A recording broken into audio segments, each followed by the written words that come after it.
Diable Jump. Yo les bros, c'est Goji, j'espère que vous allez bien. Alors, vidéo qui n'était absolument pas prévue au programme. C'est d'ailleurs pour ça que le montage sera assez simpliste et minimaliste. Normalement, là, je suis en train de bosser sur celle de mardi prochain, donc c'est assez compliqué. Mais effectivement, trop d'infos là aujourd'hui. Dès cet après-midi, en fait, sur Twitter, il y a eu une énorme bombe qui a été lâchée en vrai sur la communauté One Piece avec une interview de Naito. On a énormément de révélations et genre, je crois que c'est une des interviews qui a donné le plus de révélations ces derniers temps et voire même ces dernières années. Donc je pense que c'est un truc juste impossible à manquer. Je suis un peu désolé pour le format, je suis un peu désolé pour tout ça. Donc on va faire assez léger, mais de toute façon ça va pas être le format de la vidéo qui va être intéressant, mais surtout les news qu'elle contient. Takuma Naito, le rédacteur en chef donc de la Shueisha, qui était un des anciens d'ailleurs éditeurs de Oda, qui a changé récemment, dévoile énormément de choses sur One Piece en liaison avec Oda, avec ce qu'il a pu faire, ce qu'il a pu annoncer récemment. Vous savez, il y a de ça 2 mois je crois, Oda avait déclaré que, apparemment il aurait déclaré que la fin de One Piece se situerait d'ici 5 ans. Donc dans 5 ans on aurait eu la fin de One Piece. Chose qui avait été un peu démentie après en disant ouais non, faut prendre des pincettes avec Oda. Chose qui est vraie parce qu'Oda se plante souvent dans ses propres estimations. Sauf que là il est revenu encore une fois dessus en disant, c'est Naito qui est revenu dessus, qui a dit bon, si Oda a dit que ça se terminerait dans 5 ans, effectivement ça peut se terminer dans 5 ans. Il a son schéma, il sait où il veut aller, et sauf s'il rajoute des choses entre, One Piece peut effectivement se terminer dans 5 ans. Donc déjà c'est un peu le truc qui m'a fait oh. Donc c'est vrai, là on en est dans un stade où One Piece se terminerait à peu près dans 5 ans. Moi ça m'a fendu le cœur parce que en vrai ça correspond à l'année prochaine, tant en fait depuis le temps que je suis sur YouTube à faire des vidéos One Piece, c'est-à-dire à peu près 5 ans. En vrai, ce qu'on vient de passer là, tous ensemble, depuis l'arc Zou, parce que j'ai commencé l'arc Zou, donc il reste encore cette même marge pour finalement voir la fin de One Piece. Donc c'est ouf, et en fait ça sous-entend surtout que Wano va être d'une densité extrême. Donc là je suis sur le site de Oricon, c'est là où se trouve donc toute l'interview en fait en question. J'ai utilisé le traducteur de Google Chrome, de Google Traduction, pardon. Donc ça risque d'être un petit peu approximatif sur certaines traductions.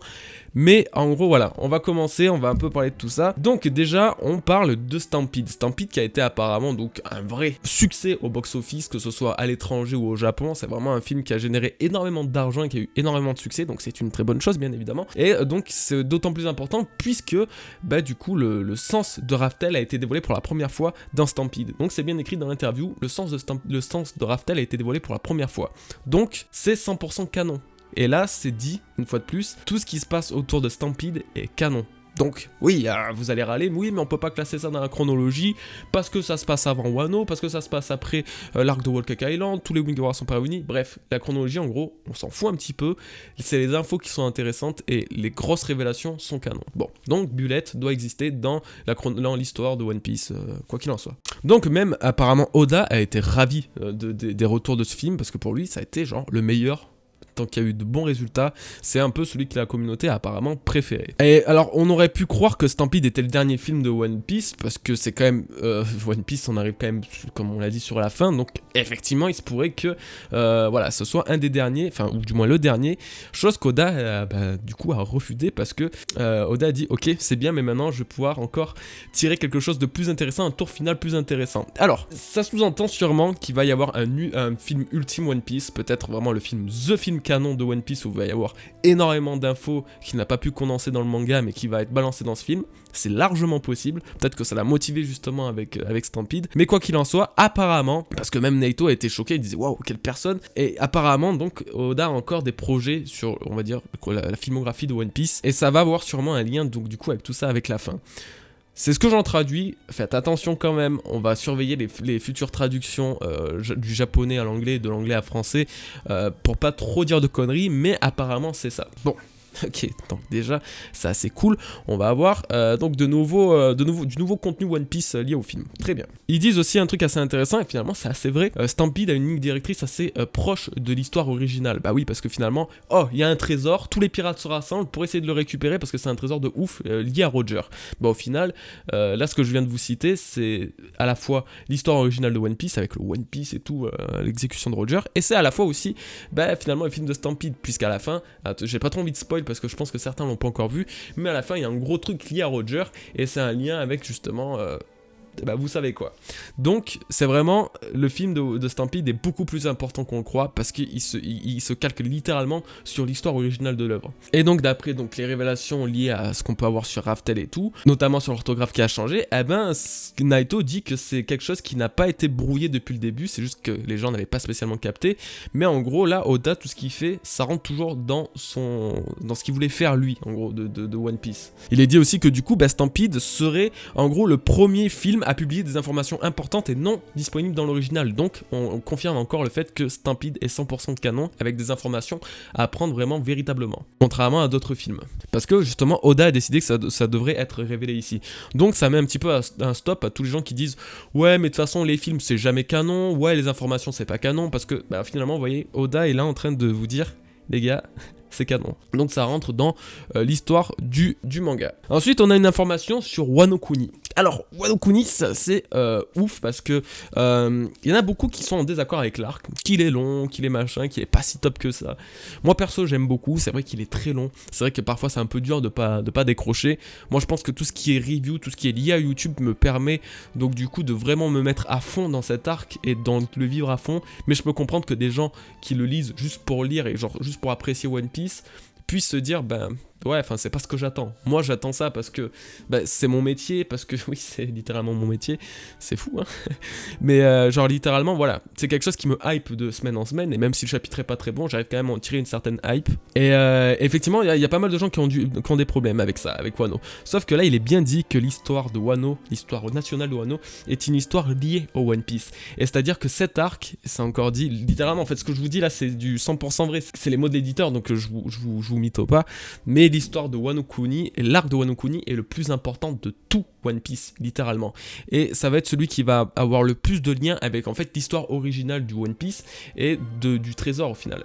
Et de ce qu'on attend depuis le début.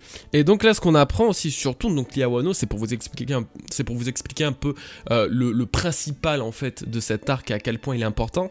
C'est qu'il est bien dit que nous aurons les flashbacks en fait liés à Roger dans cet arc. C'est ce que j'avais dit il y a ça peu de temps sur Twitter en disant qu'on s'en rend pas compte, mais le flashback d'Oden va révéler énormément de choses.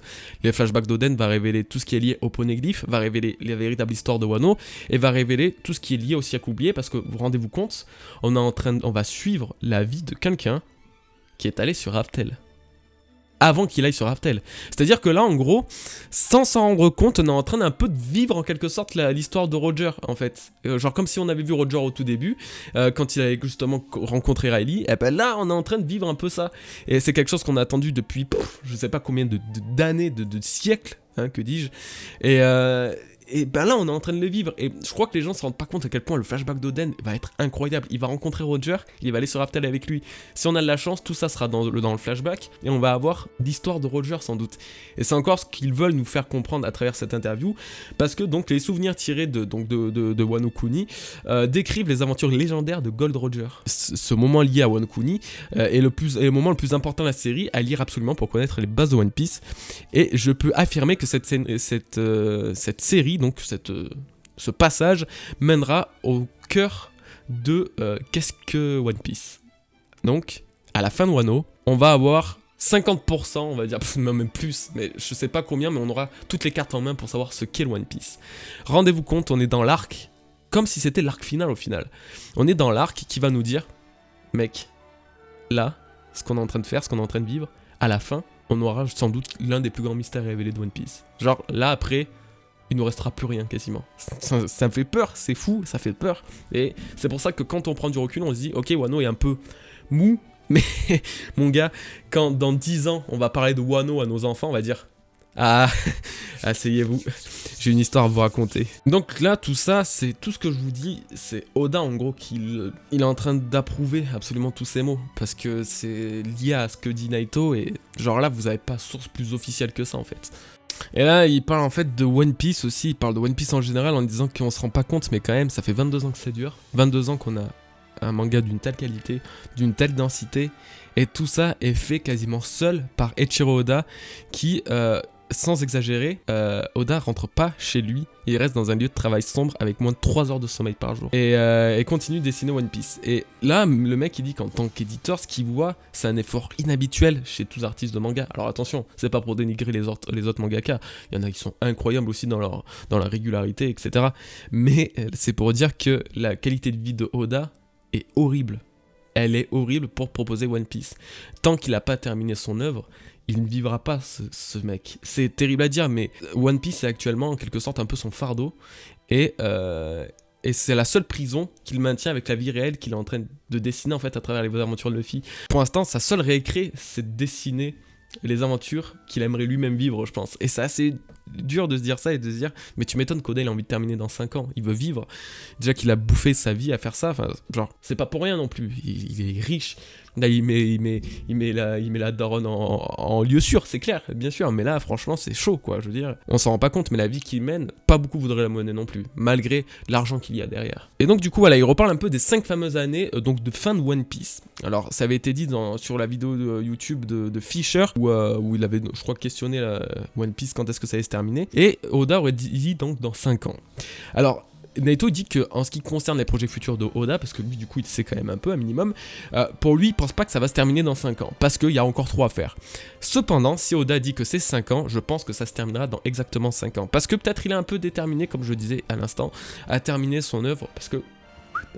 voilà. Et là en fait il veut absolument donc terminer tout ce qui est lié à Wano Kuni assez vite, en gros, pour finalement, dans cette deadline de 5 ans, pouvoir faire encore tout ce qui lui reste à faire. En gros, il veut terminer Wano Kuni, aller ensuite sur d'autres îles, genre tout ce qui est Raftel, tout ce qui est peut-être même Elbaf, parce que c'est depuis le début qu'on en entend parler, et là c'est vrai qu'on commence à arriver dans une partie un peu juste, et même quand on y réfléchit dans la répartition des arcs, on se dit mais quand est-ce qu'on va pouvoir aller à Wano Kuni? Là on est déjà sur une île qui semble être Raftel, donc réellement aller sur Wano Kuni après, sur Elbaf après ça va être très compliqué, et effectivement Oda semble être dans une passe où, en fait il veut terminer dans 5 ans, mais il doit terminer quand même Wano Kuni assez vite, qui va révéler des informations plus qu'importantes sur le One Piece, et peut-être après justement essayer de caser entre tout ça, tout ce qui est Raftel, tout ce qui est Elbaf et tout. Alors ça va être énorme, et en gros ça sous-entend que si Oda a vraiment dans la tête de terminer ça dans 5 ans, et que pour une fois il s'y tient, chaque chapitre de One Piece qui vont suivre dans les 5 ans, tous les vendredis ça va être une dinguerie, genre ça va être quelque chose qui va être poussé, justement ça va aller de plus en plus vite, et ça fait à la fois aussi peur un peu, parce qu'on va sentir de plus en plus à la fin de One Piece, au fur et à mesure des chapitres et des semaines et des mois. Là on va reparler encore un peu de Stampede, parce que l'interview était un peu désordonnée. D'après les mots d'Oda, il y aura quelque chose d'encore plus important que Stampede et plus intéressant. Alors sans doute lié à une guerre, parce que justement Naito est en train d'expliquer qu'à l'époque, il y a de ça quelques années, durant la guerre de Marineford, tout le monde parlait de cette guerre. Genre en mode c'était assez intéressant, assez ouf ce qui se passait dans One Piece. C'est vrai que c'était une guerre où il y allait avoir des grandes morts, bref, c'était un événement assez majeur de l'histoire de One Piece. Oda a déclaré que cet événement, donc il y a un an, que cette histoire donc liée à Marineford aurait l'air mignonne comparée à ce qui va se passer par la suite. Donc tu te dis que finalement ça va être la guerre finale qui arrive. Là ça y est, on est sur quelque chose qui va être ultra déterminant pour tout l'œuvre. Et donc c'est plus ou moins tout pour cette interview. C'est assez ouf, assez important, mais actuellement, des principales informations, gardez en tête que ce qu'on vit avec Wano Kuni est la chose la plus importante qu'on peut vivre dans One Piece ces derniers temps. Vous avez pu le voir avec les récentes révélations sur le chapitre 957, etc. Là, Oda s'est mis quand même en tête de terminer ça dans 5 ans. Il va essayer de le faire, et je pense que du coup, on va avoir ce genre de choses qui va nous dire, bon, les prochains chapitres vont être ouf.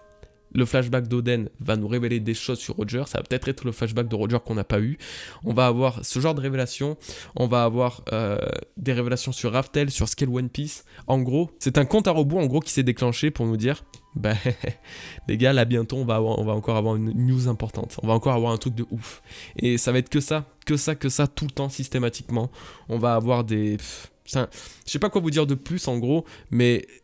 c'est l'interview qui m'a donné le plus gros sentiment de fin dans One Piece. C'est incroyable, on est en train de vivre la fin d'une ère, d'une époque. Là en gros je me mets à la place des personnages de One Piece actuellement, et c'est comme si Barbe Blanche allait remourir, ou Roger allait mourir. Ça va être le lancement d'une nouvelle ère, et c'est chaud. C'est très très chaud ce qui se passe actuellement sur One Piece. Bon voilà, en tout cas j'espère que cette petite vidéo un peu déstructurée, un peu fait à l'arrache, vous plaira quand même un minimum. J'espère que j'aurais pu vous transmettre un minimum cette interview fidèlement du moins. C'est absolument un désir de la faire, parce que honnêtement, Ça fait longtemps qu'on n'a pas eu d'infos comme ça.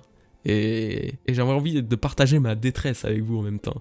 Comme je vous l'ai dit, ça fait 5 ans que je fais des vidéos sur One Piece, bientôt l'année prochaine. Et de me dire qu'il reste réellement 5 ans à cette œuvre. J'ai pas commencé One Piece très tôt, moi. J'ai commencé en 2012 ou 13, je crois. Et donc je suis assez nouveau dans tout ça. Mais là, j'ai l'impression que ça va être... c'est assez incroyable de se dire qu'une œuvre, simplement une œuvre en fait, hein, c'est pas non plus une personne qui est là présente, qui va être quittée, mais qu'une œuvre comme ça va se finir. Je pense beaucoup ces derniers temps à me dire en fait que vu les derniers chapitres qu'on a eu, la pression que j'avais à chaque chapitre, je me disais que je vivais ça vraiment quand même vachement à cœur et c'était pas que lié à YouTube. C'est juste à me dire quelles conséquences va avoir la fin de One Piece sur toute la communauté, comment ça va se passer, quelle va être la fin, quelle va être la réaction des gens, quelle va être... Quelle est la suite? Et je pense vraiment pas à moi en mode bah qu'est-ce qui va se passer après YouTube, comment je vais faire, moi si c'est mon métier, je vais être à la rue, en mode vraiment je pense pas du tout à ça, vraiment je pense sur tout l'aspect en fait, l'impact que ça aura sur la communauté.